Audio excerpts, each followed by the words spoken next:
Man has gone far astray from nature in our journey. Our natural demands and our emotional demands have become flipped. Even our ability to create has been used against us for unproductive means.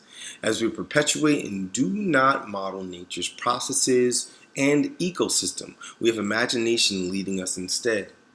As I journeyed along my own personal path of wellness, I realized there is no middle ground to food and health.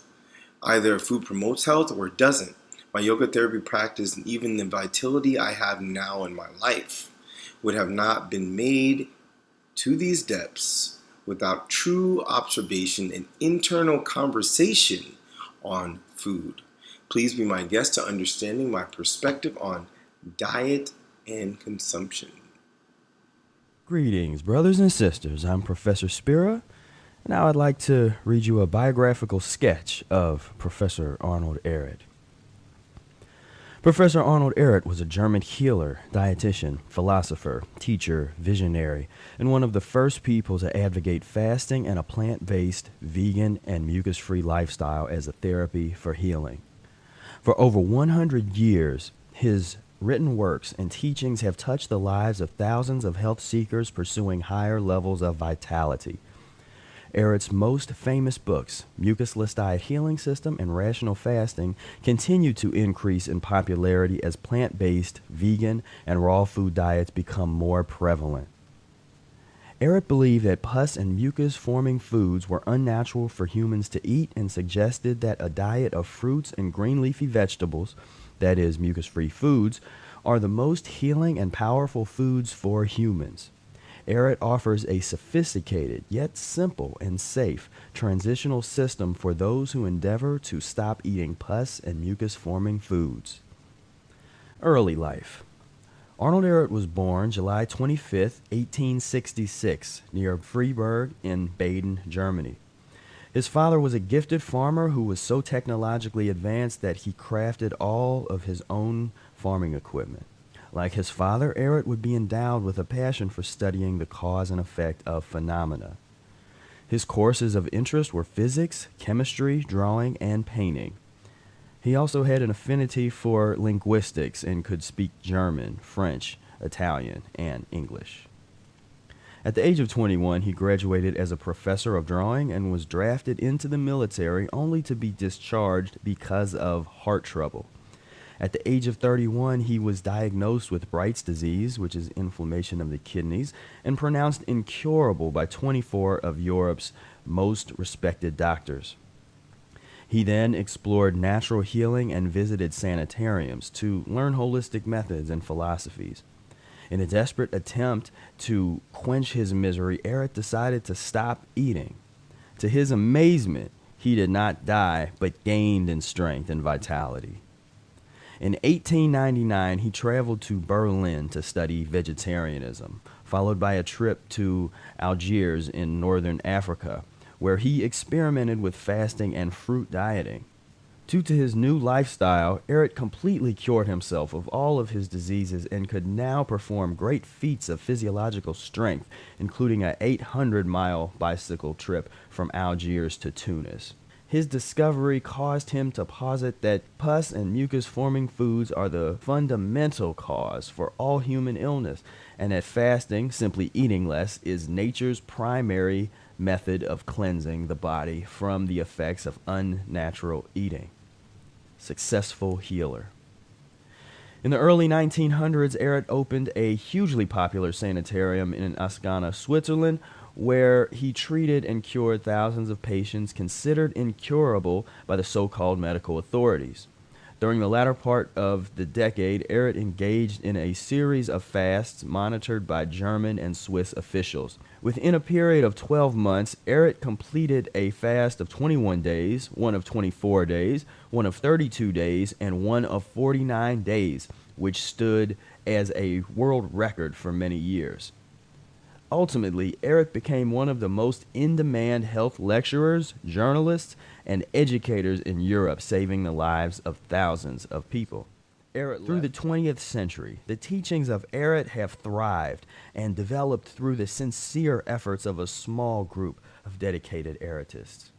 Today, Eretz teachings are gaining wider acceptance throughout the world as more people seek to investigate plant-based vegan healing and detoxification. Peace, love, and breath.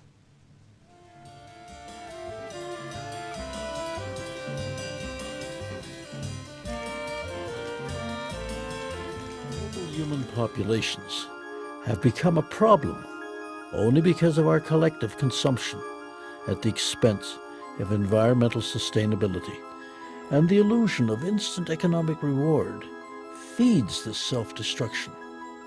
We are refusing to live in harmony with nature, and our bodies are the alarm clock. In the late 1940s, the incidence of cancer was 1 in 16. Today, it is 1 in 2 in industrialized nations. Cancer. Cancer cells are essentially parasitic and immortal. They do not develop special functions, merely developing their own blood vessel network to siphon nourishment away from the normal cells and then grow to such an abnormal state that they will kill their own host. In addition to this ugly killer, a plethora of other chronic diseases is dramatically rising. Shockingly, now the chance of each of us getting cancer or some other chronic disease at some point in our lives is almost assured because of 2 key factors that are the underlying cause: deficiency and toxicity. This discovery was at the core of a young MD's research. His name was Dr. Max Gerson. As a boy, prior to receiving his doctorate as a medical student, Max Gerson suffered from severe and repeated migraine headaches, leaving him essentially unable to function for days. After 2 years of experimenting, Dr. Gerson was able to eliminate his migraines completely by eating only certain raw fruits and vegetables. Apples were a staple. Cooked vegetables were also included, minus the fat, salt, and spices and alcohol present in the standard heavy German diet. By 1918, word was spreading about the Gerson migraine diet. But on one occasion, a patient returned with an observation. Not only had the migraine been relieved, but his skin tuberculosis also disappeared. The astounding news spread like wildfire. In April 1924, famous lung specialist Dr. Ferdinand Sauerbruch offered to do a clinical trial with 450 incurable skin tuberculosis patients. At the commencement of the study, Sauerbruch said to Gerson privately that if even one patient showed improvement, he would believe every word of Gerson's treatment. 446 out of 450 patients recovered, over 99%. Dr. Gerson and his wife Gretchen had 3 daughters, Joanna, Gertrude, and the youngest Charlotte. Of all the children, Charlotte took a special interest in her father's work, even as a youngster, much to the delight of everyone, especially her father. By the late 1920s, Dr. Gerson's fame had spread throughout Europe, especially after he cured Dr. Albert Schweitzer's wife, Helena, of pulmonary tuberculosis and Schweitzer's daughter's skin disease. When Dr. Schweitzer was 75 years old, he came to Dr. Gerson with diabetes and was also cured. Between 1933 and World War II, Gerson and his family fled Nazi persecution, eventually settling in New York.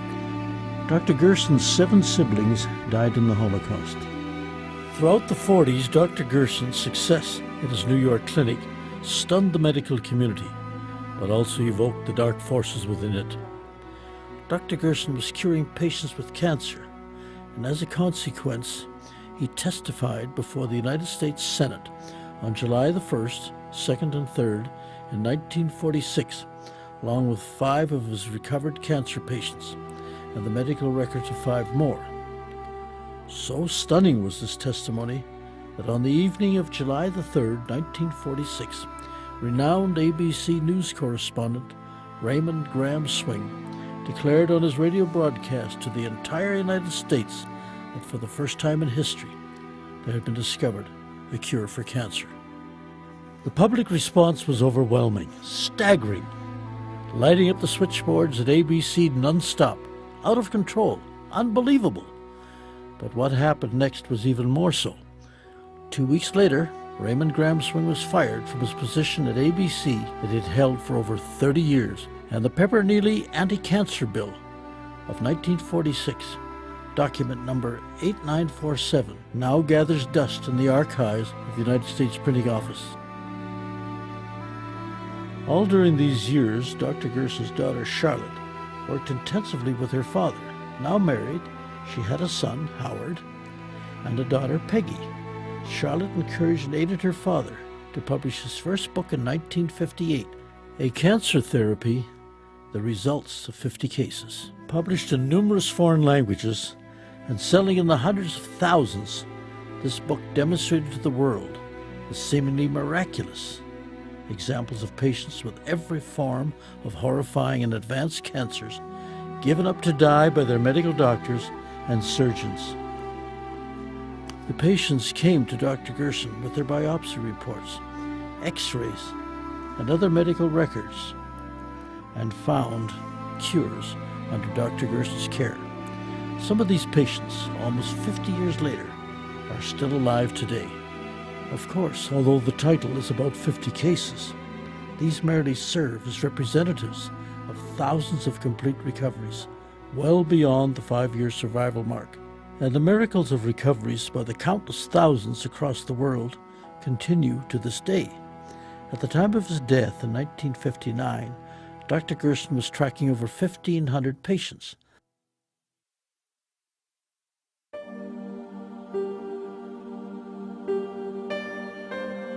The files have been preserved by his daughter Charlotte, who's now in her 80s.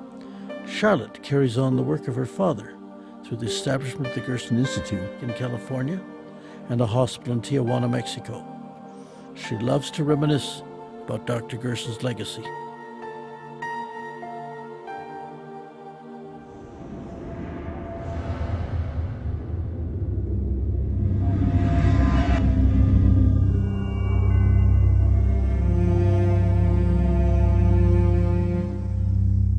You talked about oxidative stress earlier. Is treating oxidative stress one of the best ways to deal with the African AIDS epidemic? I think this is one way to approach, to decrease the rate of transmission, because I believe HIV, we can be exposed to HIV many times without being chronically infected. Our immune system could get rid of the virus within a few weeks if you have a good immune system. And this is the problem also of African people. Their nutrition is not very equilibrated. They are in oxidative stress, even they are not infected with HIV. So their immune system doesn't work well already. So it's prone, it can, allow HIV to get in and persist. So there are many ways which are not the vaccine, the magic name, the vaccine. Many ways to decrease the transmission just by simple measures of nutrition, giving antioxidants, proper antioxidants, hygiene measures, fighting the other infections. So they are not spectacular, but they could, decrease very well the epidemic to the level they are in Occidental countries, So, Western countries. if you have a good immune system, then your body can naturally get rid of HIV. Yes. Oh, interesting. Do you think we should have more of a push for antioxidants and things of that nature in Africa than antiretrovirals? We should push for more, a combination of measures, antioxidant by nutrition, advice and nutrition,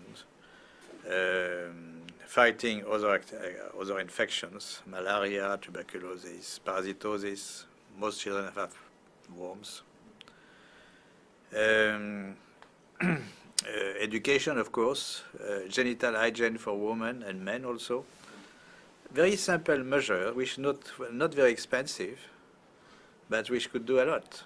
And this is my worry about the many spectacular action. Of course, there are global funds to buy drugs and so on, Bill Gates and so on, for the vaccine. But those kind of measures are not very well funded, not funded at all, or they are, it really depends on the local government to take conscious of this, but the local government, they take advice of the scientific advisors from the international institutions, and they don't get this kind of advice very often. There's no money in nutrition, right? There's no profit. There's no profit, yes. Water is important. Water is key. Now, one thing you said, you were talking about the fact that if you have a built immune system, it is possible to get rid of HIV naturally. If you take a poor African who's been infected and you build up their immune system, is it possible for them to also naturally get rid of it? I would think so. Okay. That's an important It's point. important knowledge which is completely neglected. You know, people always think of drugs and vaccine. So this is a message which may be different from the what you heard before, no? The closing? No. Yes, my message is different from what you heard from Fauci or. Yes. It's a little different. It's a little different. Some people are very fortunate that they don't have these side effects. But others, it's been so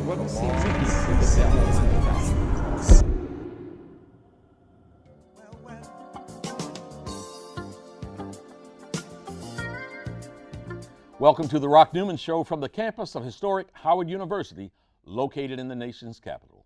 I'm Rock Newman, and it is my desire to inspire you with personal stories of extraordinary achievement.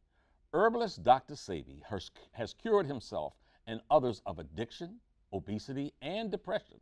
But when he claimed to cure AIDS, he found himself arguing in his own defense before the New York Supreme Court, a case he won. He joins us now to talk about the case, his life, and his incredible work. Thank you. And you have a baby on the way now. Yeah. She's pregnant. Okay. You're 82 years old, and I'm putting some emphasis on this because it is highly unusual. Do you maintain that it shouldn't be so unusual, or that it's not something so extraordinary about you that other men ought to be able to produce? Men could do it. Other men could do it. Any man could do it. What I did was to depart from the usual diet that most men indulges, changing the diet, because remember, I was impotent. I was impotent at 30. Mm-hmm. How was it that I could have been impotent at 30 and I'm making babies in my 80s? A whole lot of viewers out there want to know. Sure. But you see what happened? The information that I got in 1964, many brothers and sisters may not have received that message yet. And that message is what? That message came from a Mexican. The message was showing gene food consistency, meaning your cellular predisposition determines what you should eat. So when I went to Mexico, I had already traveled to Russia. I was in St. Petersburg. I was in London. I've been to Spain. I've been to many places in Africa. I was asthmatic. I was impotent. I had diabetes. I was, in fact, crazy. I was placed in an insane asylum in New Jersey in 1961. Schizophrenia and paranoia. So I'm schizophrenic, paranoia, I'm impotent, I'm diabetic, I'm asthmatic from birth. So I go to Mexico. Yeah. And the man asks me, where are you from? I said, I am from Honduras. Yeah. He said, we cannot talk. I said, why? Because black folks doesn't come from Honduras. Okay. Maya come from Honduras. Maya and Paya and Lenca. Yeah. So where you from? Oh, I'm from Africa. Now we're talking. Mm-hmm. Now because you are from Africa, do you believe that God was drunk when he put black people in Africa? I said, no. Well, do you believe that he put a diet there for you? I said, sure. And what's the diet? Rice and beans and potatoes and yams and cows and hogs and lamb. He said, not so. That's not the diet of an African. What is the diet of an African? He said, the same as the Toltec and the Olmec. All that which is native. But I didn't know these things because I was a Muslim. Okay. You know, I was in Islam. I love Islam. Yes. Islam gave me a whole lot of good things. I mean, I met Elijah Muhammad. Okay. I met the messenger, talking to him like I'm talking to you. Okay. But the messenger's information at the time needed a little bit more help. Mm-hmm. So he told me that I could not eat meat any longer, no lamb. Yeah. I could not drink any milk. Yeah. And So I abstained from all these things, and here I am now at 82. I'm happier than I've ever been in my life. Okay. And I left. Okay, so let's deal with this, because there might be some folks out there that are looking in here and they're saying, well, how did you learn to do these things? One, and I would say, and I think we have something that we'll end up showing on the screen here, regarding in 1979, I think it was, you were charged in New York City with practicing medicine without a license. You were ultimately charged, indicted, and taken before the New York Supreme Court. And I would advise my viewers who might be questioning your authenticity that you won that case. Now, so the charge was practicing medicine without a license and claiming that you had a remedy to cure AIDS, cancer, and diabetes. So the question is, how did you win that case against what some people say are the toughest prosecutors in the land? Well, it was 1987. 87, not 79, The 87. 10th of February. Okay. My mother knew they were coming. When I told my mama that I had cured my 13 AIDS patient, she said, "They're gonna get you.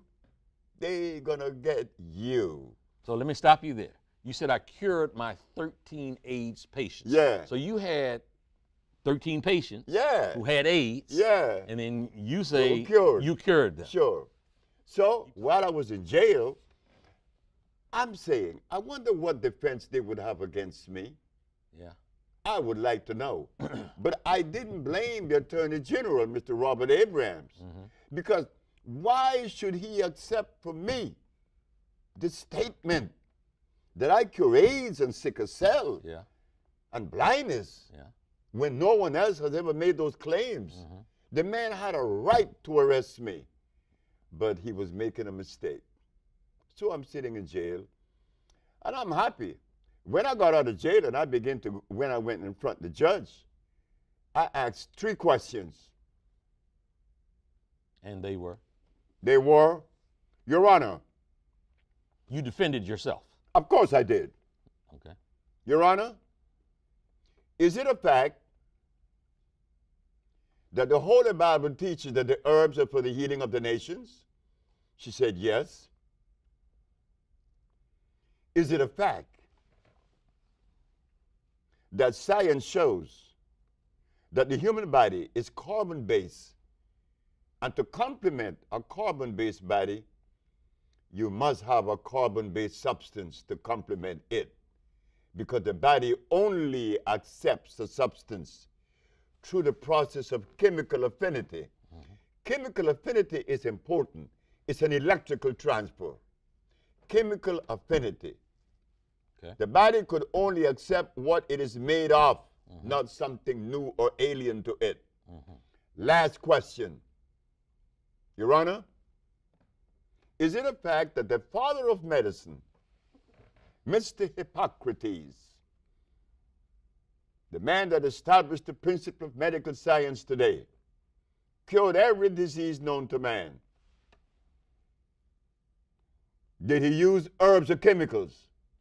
She said, herbs. I said, thank you very much. I rest my case. Okay. Go ahead. So I understood that the state were unprepared to defend itself. They were unprepared because in the past there was 2,000 781 cases that came before the Supreme Court and lost. Yeah. I won. Yeah. Not only did I prove scientifically, but I had the diagnostic sheets, and I do have them today. And those diagnostic sheets didn't come from me. They came from their school, their American accredited, medical accredited school. Did I read it correctly where there was some requirement for you to actually bring patients, a patient into court from each of those maladies, and that you brought multiple patients in court who, one, testified themselves, and that you had medical records, one showing that they were victims of the disease, and then showing that it had been cured by one doctor, and then a second doctor verifying what the first doctor had said? Yes. We have to remember this, that whenever you make a statement that goes against the grain, you better be prepared. You better be prepared. The judge said that I had to bring one of every patient that I had cured, and there was one that said others. The others was a man that came from Italy. He was paralyzed. But I was supposed to take 9. I took 77. You took 77 patients in court with you? That's correct.